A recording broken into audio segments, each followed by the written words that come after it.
దేవుని యొక్క పరిశుద్ధ నామానికి మహిమ కలుగునుగాక.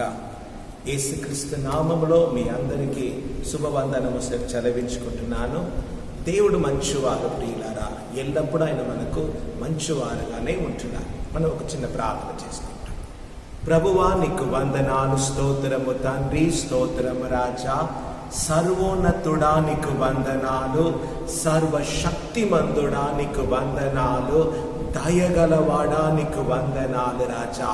నీలో జీవమున్నది రాజా, ఆ జీవము మాకు రాజా వెలుగుగా ఉన్నది రాజా. నా యేసయ్య, మీరు మాకు జీవం ఇవ్వడానికి, ఆ జీవము పరిపూర్ణముగా ఉండటం కొరకు మీరు వచ్చి ఉన్నారు గనుక వందనాలు. ఆ వాక్యంలో ఉన్న జీవము ద్వారా తండ్రి మమ్మల్ని ఉజ్జీవింప చేయము రాజా. పరలోకములో అయ్యా మీ చిత్తము నెరవేర్చబడినట్లు మా వ్యక్తిగత జీవితంలో, మా కుటుంబంలో, మా సంఘములో అయ్యా నీ చిత్తము నెరవేరాలి, నీ నామము మహిమపరచబడాలి రాజా. వందనాలు, స్తోత్రము రాజా. ఎవరిని ఎన్నుకున్నారో తండ్రి రాజా వాళ్ళని పిలిచారు, ఎవరిని పిలిచారో వాళ్ళని నీతిమంతులుగా మార్చి ఉన్నారు. నీతిమంతులుగా మార్చిన దేవుడు రాజా తండ్రి, మా ద్వారా మీ నామమును మహిమపరచబోతున్నారు కనుక వందనాలు తండ్రి రాజా. ఈ వాక్య ధ్యానములో మీరు మాకు తోడు ఉండి రాజా మమ్మను బలపరచి నీ నామమును మహిమపరచుము. సమస్త స్తుతి ఘనత మహిమ నీకే చెల్లించుచున్నాను యేసుక్రీస్తు నామమున నా తండ్రి, ఆమేన్. ప్రియులారా, మరల మిమ్మల్ని చూడడము నాకు చాలా సంతోషంగా ఉన్నది. ఆమేన్. ఆదివారము మీరు రాలేకపోతున్నారు, కానీ దేవుడు మనకు తోడు ఉన్నారు. మేము ఎల్లప్పుడూ మిమ్మల్ని తలంచి మేము ప్రార్థన చేస్తూ ఉన్నాం. మొదటిగా మన దేశంలో ఉన్న కార్యమును మనం చూస్తాం. ఇప్పుడు ఎక్కడ చూసినా ఒక చీకటి, ఒక భయం, ఒక ఆందోళన కలిగి ఉన్నది. కానీ దేవుడు దీనిని మనకు ముందుగానే సెలవిచ్చారు. లోకములో చీకటి ఉంటది, జనముల పైన కటిక చీకటి ఉంటది, కానీ నీ మీద యెహోవా ఉదయించి ఉన్నారని. ఇప్పుడు ఎక్కడ చూసినా ఈ కరోనా, కోవిడ్-19 గురించి అందరము భయపడుతున్నారు, బాధగా ఉంటున్నారు ప్రియులారా. కానీ మన యేసయ్య అంటే అపవాది ఎందుకు వచ్చాడు? దొంగ. ఆయన దొంగలించడానికి, హత్య చేయడానికి, నాశనం చేయడానికి వచ్చారు. కానీ మన యేసయ్య ఎందుకొరకు వచ్చారు? జీవం ఇవ్వడానికి, ఆ జీవము పరిపూర్ణముగా ఉండట కొరకు వచ్చి ఉన్నారు ప్రియులారా. సరే, మొదటిగా ఈ ఒక తెగులు, ఎక్కడ చూసినా ఈ తెగులు గురించి అందరము భారం కలిగి ఉంటున్నాము. ఈ తెగులు ఎప్పుడు వెళుతుంది? దీనికి మనం ఏమి చేయాలి? ఈ తెగులు దేని ద్వారా వచ్చినది? ఇది అపవాది చేత వచ్చినదా? కాదని చెప్పవచ్చు, కానీ దేవుడు అపవాదికి అనుమతి ఇచ్చినట్లు మనము చూస్తూ ఉన్నాము. Praise the lord. మన అందరికీ తెలిసిన కార్యము పాపమే మనకును దేవునికి మధ్యలో ఆటంకముగా ఉన్నది. 2 దినవృత్తాంతము 7వ అధ్యాయము 13-14 వాక్యం మీ అందరికీ తెలిసిన వాక్యమే. అక్కడ ఒక కార్యం, 3 కార్యం దేవుడు సెలవిచ్చుచున్నారు. 2 దినవృత్తాంతము 7వ అధ్యాయము 13వ వాక్యము. వాన కురియకుండా నేను ఆకాశమును మూసివేసినప్పుడే కాని, దేశమును నాశనము చేయుటకు మెడతలకు సెలవిచ్చినప్పుడే కాని, నా జనుల మీదికి తెగులు రప్పించినప్పుడే కాని. ఇక్కడ చూడండి, 3లో 2 కార్యం ఇప్పుడు జరుగుతున్నది. దేశమును నాశనము చేయుటకు మెడతలకు సెలవిచ్చినప్పుడే కాని, అంటే మెడతలు దేవుని యొక్క సైన్యం. అంటే దేవుడు మనుషులను శిక్షించడానికి, దేశమును నాశనం చేయడానికి మెడతలకు ఏం చేసి ఉన్నారా? సెలవిచ్చి ఉన్నారని రాయబడి ఉన్నది. తర్వాత నా జనుల మీదికి తెగులు రప్పించినప్పుడే కానీ. ఆమె తెగులను దేవుడి రప్పిస్తున్నారు. ఎందుకు? ఆ సమయంలో నా పేరు పెట్టబడిన నా జనము ఏం చేయాలా? తగ్గించుకోవాలి, ప్రార్థన చేయాలి, ఆమె నన్ను వెదకాలి, తమ చెడి మార్గమును విడిచిపెట్టాలి. విడిచిపెట్టినప్పుడు పరలోకమందున్న దేవుడు మన ప్రార్థనను విని పాపమును క్షమించి దేశమును స్వస్థపరుస్తారు. ఓకే, సరే. ఇప్పుడు ఈ పాపం ఏంటి? ఈ పాపం ఏంటి? మనం ఎన్నో కార్యము చూసినాము, కానీ ఒక చిన్న కార్యం, ఒక 3 కార్యం చెప్పి నేను ముందు సాగుతాను ప్రియులారా. కీర్తన 139:24. కీర్తన 139:24. ఇక్కడ దేవుని యొక్క వాక్యం, నీకు ఆయాసకరమైన మార్గము నా యందు ఉన్నదేమో చూడుము. ప్రభువా, ప్రభువుకి అంటే ప్రభువా నీకు ఆయాసకరమైన మార్గము నాయందు ఉన్నదేమో చూడుము. అంటే దేవునికి దుఃఖము చేస్తున్న కార్యము. నీకు ఆయాసకరమైన మార్గము నా యందు ఉన్నదేమో చూడుము, నిత్య మార్గము మమ్మను నడిపించుము. Praise the lord. దానిని విడిచిపెట్టాలి, నిత్య మార్గంలో మనము నడవాలి. మనల్ని మనమే పరిశోధించుకోవాలి ప్రియులారా. రెండవ కార్యం కీర్తన 19:12 వాక్యం. కీర్తన 19:12 వాక్యంలో ఏం రాయబడి ఉన్నది? నేను రహస్యముగా చేసిన తప్పులను క్షమించి నన్ను నిర్దోషినిగా చేయము. ఇక్కడ కీర్తనగాడు అంటున్నాడు, ప్రభువా నేను నీకు విరోధముగా రహస్యముగా అంటే ఎవరికి తెలియకుండా దేవునికి విరోధముగా నేను రహస్యముగా చేసిన తప్పులను క్షమించుము. క్షమాపణ అడుగుతున్నాడు. ప్రభు అన్నారు కదా, పాపమును దాచిపెట్టకూడదు, దానిని ఒప్పుకోవాలి. నేను రహస్యముగా చేసిన తప్పును క్షమించి నన్ను నిర్దోషినిగా చేయము. మూడవ కార్యం అదే వాక్యంలో 13వ వాక్యంలో దురభిమాన పాపములలో పడకుండా నీ సేవకుని ఆపుము, వాటిని నన్ను ఏలనీయకము. అప్పుడు నేను యథార్థవంతుడునై అధిక ద్రోహము చేయకుండా నిందారహితుడు నగుదును. హల్లెలూయా, హల్లెలూయా. దురభిమాన పాపములలో పడకుండా. దురభిమానం అంటే తెలిసి కూడా మనం ఏం చేస్తాము, కావాల్సి కొన్ని ఏం కాదులే ఏమైతుంది అని చెప్పి మనం పడతాం కదా. దురభిమాన పాపములలో పడకుండా సేవకుని ఆపుము అని చెప్పి ఇక్కడ కీర్తనగాడు చెప్తున్నాడు ప్రియులారా. కనుక ఇక్కడ 3 పాపం చూస్తున్నాం. మొదటిగా, ప్రభువా నీకు ఆయాసకరమైన మార్గము నా యందు ఉన్నదో ప్రభువా దానిని తీసివేసి నిత్య మార్గమున నడిపించుము. రెండవది, రహస్యముగా చేసిన పాపమును దయతో క్షమించి నిర్దోషినిగా నన్ను చెయ్యము. మూడవది, దురభిమాన పాపములలో పడకుండా నన్ను ఆపి యథార్థవంతుడనై అధిక ద్రోహము చేయకుండా నిందారహితుడుగా ఉండినట్లు సహాయం చేయి. ఇవన్నీ మనలో ఉన్నదా ప్రియులారా? మనమే ప్రార్థన చేయాలి. ఈ ఒక ఘోరమైన ఈ ఒక వైరస్ మనల్ని విడిచి వెళ్ళాలంటే మనము మన పాపములను ఒప్పుకొని మనము ప్రార్థన చేయాలి. దీనికి ఒక్కటే సొల్యూషన్. ఏం సొల్యూషన్? కీర్తన 28:13లో పాపమును దాచిపెట్టిన వాడు వర్ధిల్లాడు, కానీ అదే పాపమును ఒప్పుకొని విడిచిపెట్టిన వాడు కనికరం పొందుకుంటాడు. ఆమేన్. దావీదు కుమారుడా నన్ను కరుణించవా అని కానాన్య స్త్రీ ఏడిచి ప్రార్థించుతూ మనం చూస్తున్నాం. భర్తిమేయు ప్రార్థన చేస్తున్నట్టు మనము చూస్తున్నాము ప్రియులారా. అవునయ్యా, ఆమేన్. Praise the lord. పాపమును దాచిపెట్టకుండా పాపం ఏం చేయాలి? ఒప్పుకోవాలి.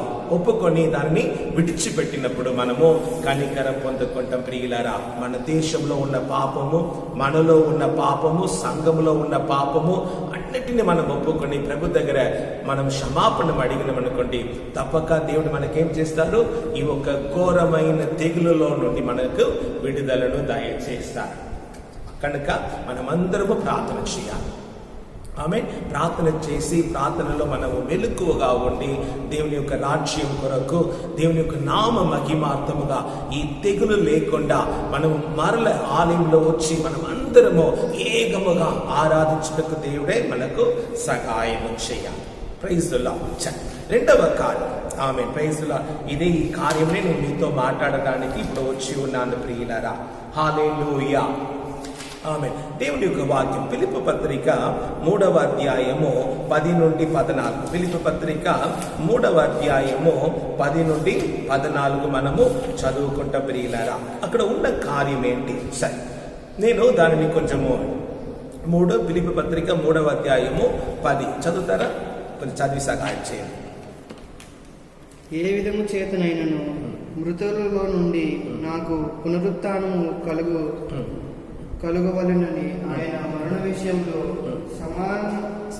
సమాన అనుభవం గలవాడై ఆయనను ఆయన పునరుత్థాన బలమును ఎరుగు నిమిత్తము ఆయన శ్రమలలో పాలువాడగుట ఎరుగు నిమిత్తము సమస్తమును నష్టపరుచుకొని వాటిని పెంటతో సమానంగా ఎంచుకొనిచున్నాడు. Thank you. Okay, praise the lord. ఈ కార్యము, ఈ 10వ వాక్యమును నేను కొంచెము మార్చి సెలవిచ్చి ఉన్నాను. ఇక్కడ పౌలు ఏమంటున్నారంటే, సమస్తమును నష్టపరుచుకొని వాటిని పెంటతో సమానముగా ఎంచుకొనుచున్నాను. Praise the lord. బ్రతుకుట క్రీస్తే, సావైతే నాకు లాభం అన్నవాడు. Praise the lord. ఇక్కడ ఏమంటున్నాడు చూడండి ప్రియులారా, సమస్తమును నష్టపరచుకొని వాటిని పెంటతో సమానముగా ఎంచుకొనుచున్నాను. ఈ పౌలు సామాన్యమైన వ్యక్తి కాదు. ఈయన గొప్ప ధనవంతుడు. వారి తండ్రికి సొంతంగా షిప్స్ అన్ని ఉండగా, అది మాత్రం కాదు, జ్ఞానవంతుడు, జ్ఞానం కలిగిన వారు. గమాలియల్ ఒక పాదములో కూర్చొని ఆయన చదివిన వ్యక్తి ప్రియులారా. చాలా అంటే ఏం చెప్పాలి, ఈజ్ అ సూపర్ మ్యాన్. అంత గొప్ప వ్యక్తి. కానీ ఇప్పుడు ఏమంటున్నాడు, సమస్తమును నష్టపరుచుకొని వాటిని పెంటతో సమానముగా ఎంచుకుంటున్నాను. ఎందుకొరకు? ఇది మనం చూస్తాం. నేను చెప్తాను, మీరు మనసులో పెట్టుకోండి. మొదటిగా ఆయనను, అంటే తండ్రి అయిన దేవుడు పంపిన కుమారుడైన యేసయ్యను, ఆయనను ఎరుగు నిమిత్తము. మొదటి కార్యము యేసు ప్రభుని ఎరుగు నిమిత్తమును. రెండవది ఆయన పునరుత్థాన బలమును ఎరుగు నిమిత్తము. అంటే చనిపోయి తిరిగి లేపబడారు కదా, ఆ పునరుత్థాన ఫలమును ఎరుగ నిమిత్తమును. మూడవది ఆయన శ్రమలలో పాలివాడునగుట ఎట్టిదో ఎరుగ నిమిత్తము. మూడే కార్యం. మొదటిగా యేసయ్యను ఎరగాలి, రెండవది ఆయన పునరుత్థాన ఫలమును ఎరగాలి, మూడవది ఆయన శ్రమలలో పాలివాడునగుట ఎలాంటిదో ఎరగాలి. దీని కొరకు ఆయన ఏమంటున్నాడా, ఆయన మరణ విషయంలో సమాన అనుభవం గలవాడై ఎవ్విధ చేతనైనను మృతులలో నుండి నాకు పునరుత్థానము కలగవలనని. Praise the lord. అంటే ఆయన యొక్క మరణముకు సమానముగా నేను మరణించాలి. అది మాత్రం కాదు, ఆయన పునరుత్థానములో ఆయన ఎవ్విధ చేతనైనను మృతులలో నుండి నాకు పునరుత్థానము కలగవలనని సమస్తమును నష్టపరుచుకొని వాటిని పెండతో సమానముగా ఎంచుకున్నాను. Praise the lord. చూడండి ప్రియులారా, కానీ ఇప్పుడు దేవుడు ఈ వాక్యము ద్వారా మనం ఎరగవలసిన కార్యం ఏంటి? ఇన్ని నష్టం పోయినా పర్వాలేదు, కానీ ఇవన్నీ నాకు కావాలి. ఏం కావాలి? ఆయనను నేను ఎరగాలి, ఆయన పునరుత్థాన ఫలమును ఎరగాలి, ఆయన శ్రమలలో పాలివాడునగుట ఎలాగో దానిని ఎరగాలి. దాని కొరకు ఆయన చేయవలసిన కార్యము ఆయన మరణములో సమాన అనుభవం గలవాడుగా, ఎట్టి పరిస్థితుల్లో యేసయ్య ఎలాగ మరణమును గెలిచి లేచారో అలాంటి పునరుత్థానము నాకు కావాలని ఆయన ఏం చేశారా, సమస్తమును నష్టపరుచుకొని వాటిని పెండతో సమానముగా ఎంచుకున్నాడు ప్రియులారా. ఆమేన్, హల్లెలూయా. ఇప్పుడు మనము ఆయన శ్రమలలో పాలివాడునగుట ఎట్టిదో దానిని మనము చూడబోతున్నాము. దేవుడు మనతో మాట్లాడతారు.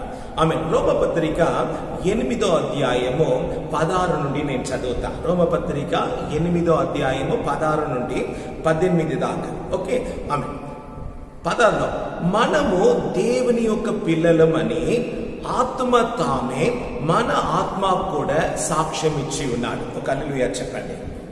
హల్లెలూయా. మనము దేవుని యొక్క పిల్లలమని దేవుని ఆత్మ తానే మన ఆత్మతో కూడా సాక్ష్యం ఇచ్చుచున్నారు. హల్లెలూయా, హల్లెలూయా. మనం ఎవరా? దేవుని యొక్క పిల్లలము. ఎలాగ మనం దేవుని యొక్క పిల్లలముగా మారినము?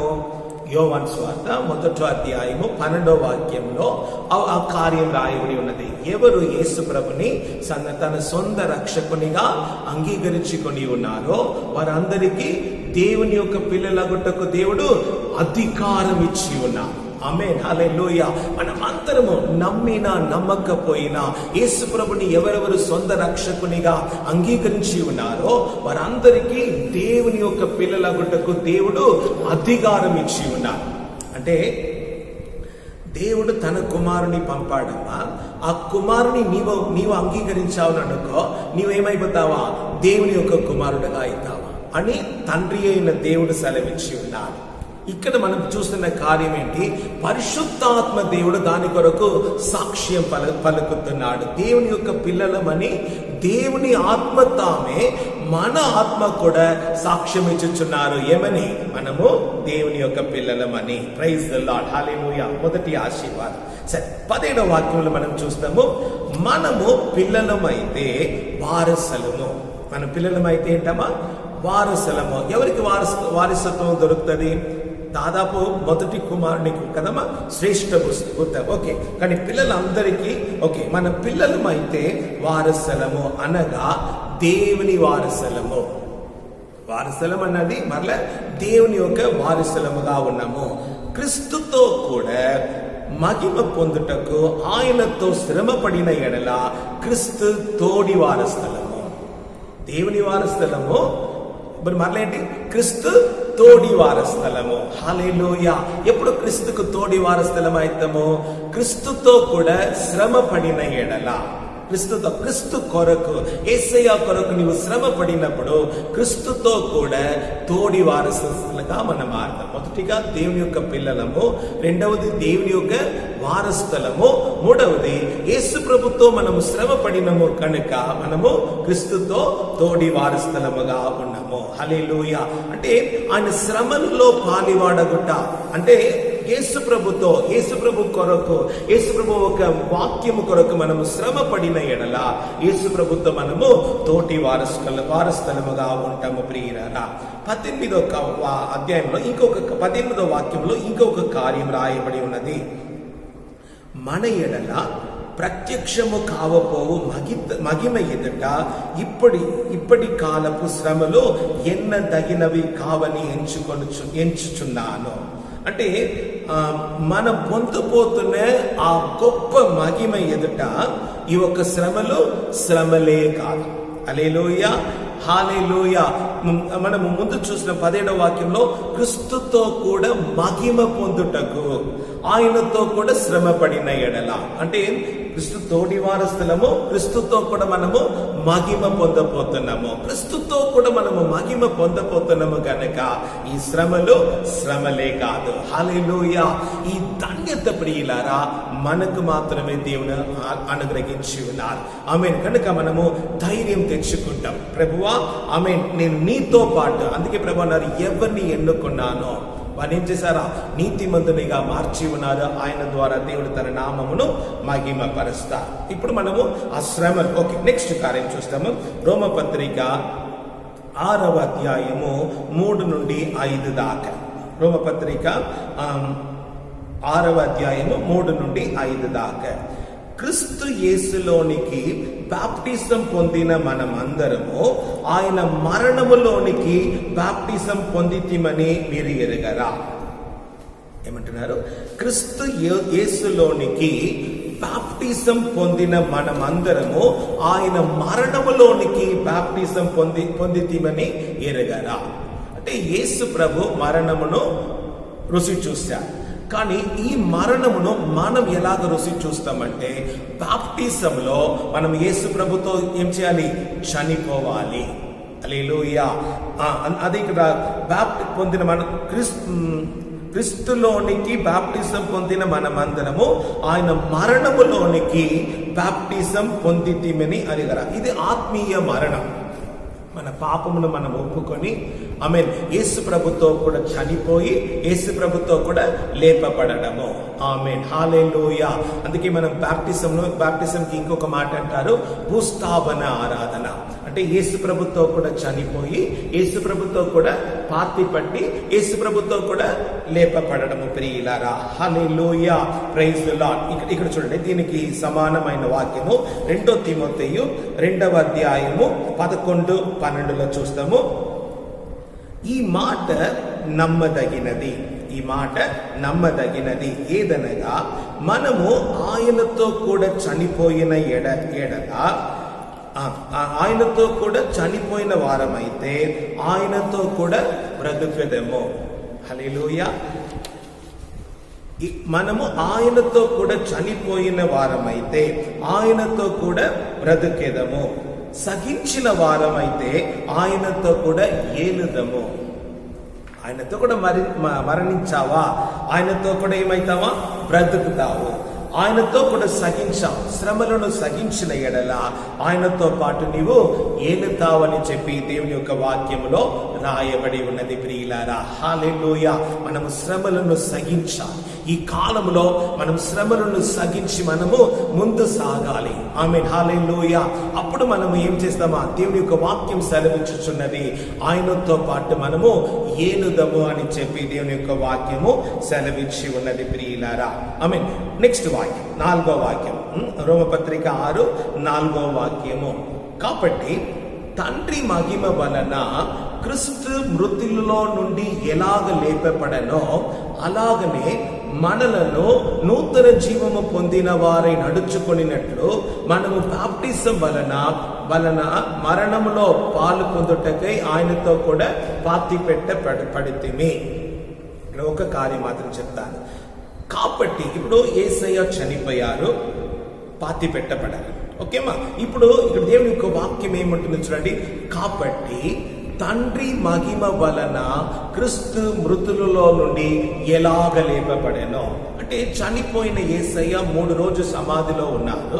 ఆ 3 రోజులు సమాధిలో ఉన్న వారిని ఎవరు లేపుతున్నారు? తండ్రి అయిన దేవుడు లేపుతున్నారు. తండ్రి మహిమ వలన క్రీస్తు మృతుల్లో నుండి లేపబడినట్లు. యేసు ప్రభుని లేపిన వాడెవరు? తండ్రి అయిన దేవుడు. తండ్రి యొక్క మహిమ వలన యేసు ప్రభు చనిపోయి మృతులలో నుండి లేపబడాలి. ఇదే ఇంకొక వాక్యం ఉన్నది, రోమపత్రిక 8:11. రోమపత్రిక 8:11లో ఏమని రాయబడి ఉన్నది?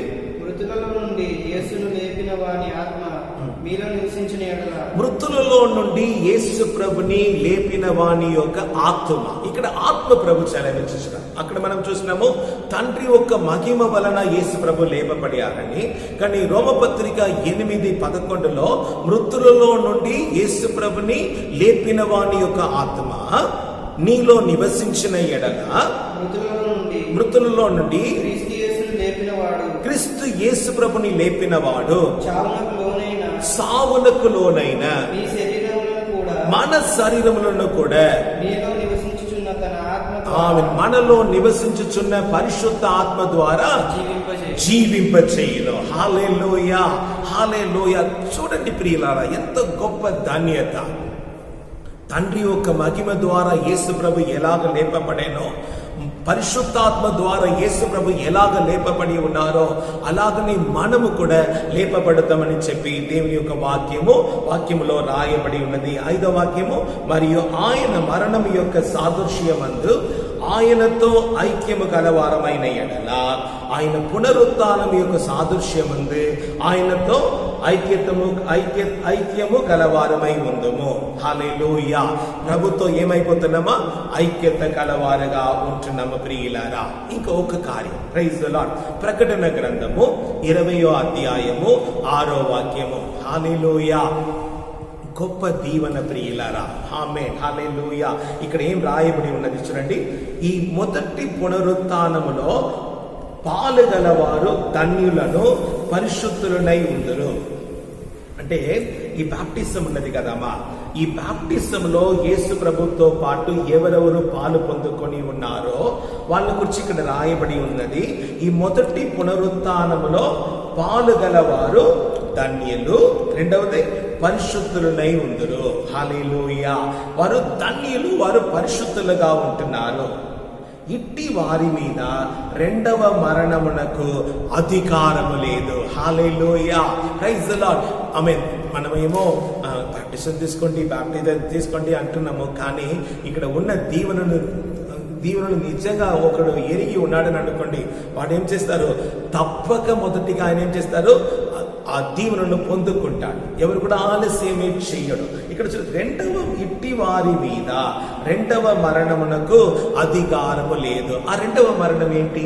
ప్రకటన గ్రంథము 21:8లో రాయబడి ఉన్నది. పిరికివారును, అవిశ్వాసులను, అసఖ్యులను, నరగంతకులను, వ్యభిచారులను, మాంత్రికులను, విగ్రహారాధకులను, అబద్ధికులందరమును అగ్ని గంధములతో మండు గుండములో పాలు పొందుదురు. ఇది రెండవ మరణం. ఈ రెండవ మరణానికి ఎవరు కాపాడబడుతున్నారు? మొదటి పునరుత్థానంలో పాలు పొందుకుని నీవు నేను. కనుక ప్రియులారా, మనము దీనిని జాగ్రత్తగా మనము ఏం చేయాలి? వినాలి. ప్రభువా తండ్రి, నేను ఎట్టి పరిస్థితుల్లో పరిశుద్ధతను కాపాడుకోవాలి. అందుకే అంటున్నాడు, నేను అన్నిటినీ సమస్తమును నష్టపరచుకుంటున్నాను, పెద్దతో సమానముగా ఎంచుకుంటున్నాను. ఆయన జీవితంలో ఒకటే ఆశ, ఎట్టి పరిస్థితుల్లో నేను యేసు ప్రభుతో చనిపోయినా మరల యేసు ప్రభుతో నేను లేపబడాలి. నీకు ఆశ ఉన్నదా? అంటే నీవేం చేయాలి? ఎల్ల వేళలో నీ పరిశుద్ధతను నీవు కాపాడుకోవాలి. పరిశుద్ధము లేకుండా మన ప్రభుని చూడలేము. ఆమేన్. విశ్వాసం లేకుండా ఆయనకి ఇష్టనిగా ఉండడం లేదు, కానీ పరిశుద్ధముగా ఉండలేదంటే మనం ఆయనని చూడలేమని చెప్పి దేవుని యొక్క వాక్యంలో రాయబడి ఉన్నది ప్రియులారా. కాబట్టి మనము జాగ్రత్తగా ఉండి ఎట్టి పరిస్థితుల్లో మనం ఏం చేయాలి? పరిశుద్ధతను కాపాడుకోవాలి. ఆయన ఒక రాకడ అతి త్వరలో ఉన్నది ప్రియులారా. ఆమేన్. మీరు దేవునికిని క్రీస్తుకును యాజకులై క్రీస్తుతో కూడా 1000 సంవత్సరములో రాజ్యము చేయుదురు. హల్లెలూయా. రెండవ మరణానికి మీ మీద అధికారం లేదు. అది మాత్రము కాదు, మీరు దేవునికిని క్రీస్తువుకు అంటే యేసప్పావుకి మనం ఏం చేద్దామా? యాజకులై యేసుక్రీస్తుతో పాటు 1000 సంవత్సరములో రాజ్యము చేయుదురు. హల్లెలూయా, హల్లెలూయా. ఇంత గొప్ప దీవెనను మనం ఎలాగ పోగొట్టుకుంటాం? కానీ నేను ఒక మాట చెప్తాను, ఈ రక్షణ అనేది అంటే మన ఒక ప్రయాసమును బట్టి కాదు, దేవుని యొక్క కనికరము, ఆయన ఒక ప్రేమను బట్టి దేవుడు మనకు అనుగ్రహించుచున్నారు. కనుక పొందిన వారు దానిని జాగ్రత్తతో కాపాడుకుంటాం, పొందని వారు త్వరగా పొందుకొని దేవుని యొక్క రాజ్యం కొరకు మనము సిద్ధమైతాము ప్రియులారా. మొదటి కొరింథీ పత్రిక 9వ అధ్యాయము 24 నుండి మనం చూసినామంటే 24 పందయపు రంగమందు పరిగెత్తు వారు అందరూ పరిగెత్తుదురు, కానీ ఒక్కడే బహుమానము పొందునని మీకు తెలియదా? అటువలే మీరు బహుమానము పొందినట్లు పరిగెత్తుడి. హల్లెలూయా. పందయపు సాలులో అందరూ పరిగెత్తుతారు, కానీ ఎవరికి బహుమానం దొరుకుతుంది? ఒక్కడే బహుమానము పొందునని మీకు తెలియదా? అటువలే మీరు బహుమానము పొందినట్లు మనం ఏం చేయాలా? పరిగెత్తాలి. హల్లెలూయా. ఆమేన్. పౌలు అంటున్నాడు కదా, మంచి పోరాటము పోరాడి తిని, పరుగు కడముట్టించి తిని, విశ్వాసమును కాపాడుకొంటిని. ఇది మొదలుకొని నా కొరకు నీతి క్రీడము ఉంచబడి ఉన్నది, నీతి గల న్యాయాధిపతి దానిని నాకు అనుగ్రహిస్తారని సెలవిచ్చి ఉన్నారు. కనుక ప్రియులారా, మనం కూడా ఏం చేయాలి? పరిగెత్తాలి. ఎలాగ? ఓపికతో. ఆ బహుమానము పొందినట్లు మనము ఏం చేయాలి? ప్రయాసపడాలి. మనం దాన్ని పొందుకోవాలి ప్రియులారా. 25వ వాక్యం చదువుతాము. మరియు పందెయమందు పోరాడు ప్రతివాడు అన్ని విషయముల యందు మితముగా ఉండును, వారు క్షయమగు క్రీటమును పొందుటకును ఎలా ఉంటారు? మితముగా ఉంటారు. మనమైతే అక్షయమగు క్రీడమును పొందుటకు మితముగా ఉండాలి. ఆమేన్. హల్లెలూయా. జాగ్రత్తగా మనము ఉండి ఆ జీవ క్రీడమును మనము పొందుకోవడానికి మనము ప్రయాసపడాలి ప్రియులారా. హల్లెలూయా, హల్లెలూయా. ఆమేన్. చాలా మంది ఎలాగ ఉంటున్నాము? ఆమేన్. ఏమైతుంది అని అనుకుంటున్నాము. కాదు ప్రియులారా, మనం పొందుకున్న రక్షణ అది గొప్ప బహుమానం. దానిని మనం ఏం చేయాలి? కాపాడుకోవాలి ప్రియులారా. హల్లెలూయా. కాబట్టి నేను గురి చూడని వాణి వలె పరిగెత్తు వాడను కాను, గాలిని కొట్టినట్లు నేను పోట్లాడట లేదు. కానీ ప్రైజ్ ది లార్డ్. అంటే అని ఎట్టి పరిస్థితుల్లో నేను పొందుకోవాలి, జీవ క్రీడము నాకు కావాలి అని చెప్పి ఆయన జాగ్రత్తతో పరిగెత్తుచున్నారు ప్రియులారా. ఫిలిప్పీ పత్రిక 3వ అధ్యాయము 12వ వాక్యంలో ఆయన సెలవిచ్చిన మాట చూడండి. ఇదివరకే నేను గెలిచి తిని అని అయినను, ఇదివరకే సంపూర్ణ చిత్తి పొంది తిని అని అయినను నేను అనుకున్నట్ట లేదు. కానీ ఆమేన్. ఏమంటున్నాడు? నేను గెలిచిన లేదా పొందుకున్నాను, సంపూర్ణ స్థితి పొందుకున్నానని నేను అనుకొనలేదు. కానీ నేను దేని నిమిత్తమో క్రీస్తు యేసు ద్వారా పట్టబడి తినో దానిని పట్టుకొనవలనని పరిగెత్తుచున్నాను. హల్లెలూయా. దేవుడు ఎందుకొరకు నన్ను పట్టుకున్నారు? దేని నిమిత్తము క్రీస్తు యేసు చేత నేను పట్టపడితినో దానిని పట్టుకొనవలనని పరిగెత్తుచున్నాను. హల్లెలూయా. నా మీద ఒక ప్రణాళిక ఉన్నది, నీ మీద ఒక ప్రణాళిక ఉన్నది. దేవుడు తన కార్యమును మన జీవితంలో నెరవేర్చాలి. దానికి మనకు అవసరమైనది ప్రార్థన. ఆమేన్. వేదం అంటే దేవుని యొక్క వాక్యమును ధ్యానించడము, పరిశుద్ధులతో సహవాసము కలిగి మనము దేవుని యొక్క వాక్యమును ప్రకటించిన వారుగా మనము ఉండాలి ప్రియులారా. హల్లెలూయా. చివరిగా ఫిలిప్పీ పత్రిక 3:13 సహోదరులారా, నేను ఇదివరకే పట్టుకొని ఉన్నానని తలంచుకొనెను. అయితే ఒకటి చేయుచున్నాను, వెనక ఉన్నవి మరచి ముందున్న వాటి కొరకు వేగిరపడచ్చు, క్రీస్తు యేసునందు దేవుని ఉన్నతమైన పిలుపునకు కలుగు బహుమానము పొందవలనని గురి యొద్దకే పరిగెత్తుచున్నాను. హల్లెలూయా. ఆమేన్. గురి యొద్దకే పరిగెత్తుచున్నాను. మనకు ఒక గమ్యం ఉన్నది, మనకు ఒక గురి ఉన్నది కనుక ప్రియులరా, ఎట్టి పరిస్థితుల్లో ఆ జీవ క్రీడము మనం పొందుకోవాలి. దేవుడు సెలవిచ్చి ఉన్నారు, నీవు విశ్వసించిన ఎడల నీవును నీ ఇంటి వారు కూడా రక్షింపబడతారు. మనము ఒంటరిగా అక్కడ వెళ్ళడము కాదు, మనం కుటుంబముతో మనం అక్కడ వెళ్ళి చేరాలి. మన సంఘంలో ఉన్న వారు అందరము అక్కడ చేరాలి ప్రియులారా. కనుక మీరు కుటుంబము కొరకు ప్రార్థన చేయాలి, సంఘము కొరకు ప్రార్థన చేయాలి, మన దేశము కొరకు మనము ప్రార్థన చేయాలి. ఆ బాధ్యత మన మీద ఉన్నది కనుక మనం ప్రార్థన చేస్తాము, జయిస్తాము. దేవునితో కూడా మనం, యేసు ప్రభుతో కూడా మనము ఏలపోతున్నాము. అట్టి వాక్యము ప్రభు మన అందరికీ యేసు క్రీస్తు నామములో దయచేయునుగాక. ఆమేన్.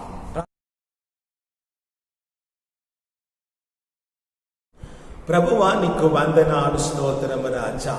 జీవము కలిగిన నీ వాక్యమును రాజా విత్తడానికి నా ప్రభు సహాయం చేసి ఉన్నారయ్యా.